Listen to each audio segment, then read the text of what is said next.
தென்காசி மாவட்டம் குற்றால அருவிகளில் வெள்ளப்பெருக்கு ஏற்பட்டிருப்பதால் சுற்றுலா பயணிகள் குளிக்க தடை விதிக்கப்பட்டிருக்கிறது. இது தொடர்பான அண்மை செய்தியை பார்த்து வருகிறோம்.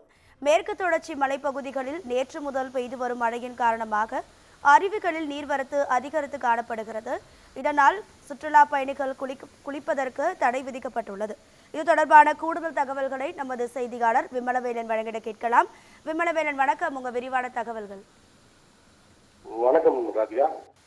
தென்னகத்தின் ஸ்பா மற்றும் ஏழைகளின் ஊட்டி என்று அழைக்கப்படும் தென்காசி மாவட்டத்தில் அமையப்பெற்றிருக்கிற குற்றாலம் அருவிகளின் சீசன் வருடந்தோறும் ஜூன் ஜூலை மாதங்களில் களை கட்ட தொடங்கும். அந்த வகையில இந்த வருடத்திற்கான சீசன் தற்போது துவங்கி இருக்கிறது. தென்மேற்கு பருவமழை தொடக்கத்தினால் தென்காசி மாவட்டம் முழுவதும் அவ்வப்போது சாரல் மழையும் மிதமான மழையும் தொடர்ந்து பெய்து வந்து கொண்டிருக்கிறது.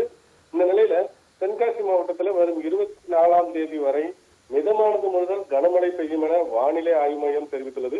இந்த நிலையில மேற்கு தொடர்ச்சி மலை பகுதிகளில் நேற்று இரவு முதல் பெய்த மழையின் காரணமாக நீரோடைகள் மற்றும் நீர்வீழ்ச்சிகளுக்கு வரும் தண்ணீர் வரத்தானது அதிகரிக்க தொடங்கியிருக்கிறது. இதனால் குற்றாலம் பகுதியில் உள்ள அனைத்து அருவிகளிலும் வெள்ளப்பெருக்கானது ஏற்பட துவங்கியது காரணமாக குறிப்பாக குற்றாலம் பகுதியில் உள்ள குற்றாலம் மெயின் அருவி, 5 அருவி உள்ளிட்ட அனைத்து அருவிகளிலும் வெள்ளப்பெருக்கு ஏற்பட்ட நிலையில் சுற்றுலா பயணிகளின் பாதுகாப்பு கருதி முன்னெச்சரிக்கை நடவடிக்கையாக அனைத்து அருவிகளிலும் சுற்றுலா பயணிகள் குளிப்பதற்கு தடையானது தற்போது விதிக்கப்பட்டிருக்கிறது. இந்த தடையால் விடுமுறை தினமான இன்று அருவிகளில் குளிக்க வந்த சுற்றுலா பயணிகள் குளிக்க முடியாமல் தற்போது ஏமாற்றத்துடன் திரும்பி செல்கின்றனர்.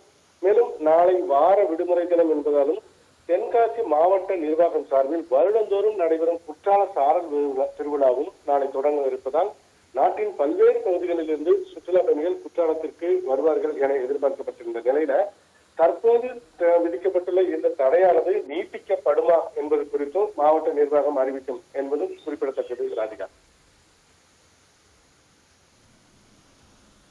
உங்க தகவல்களுக்கு நன்றி விமலவேலன்.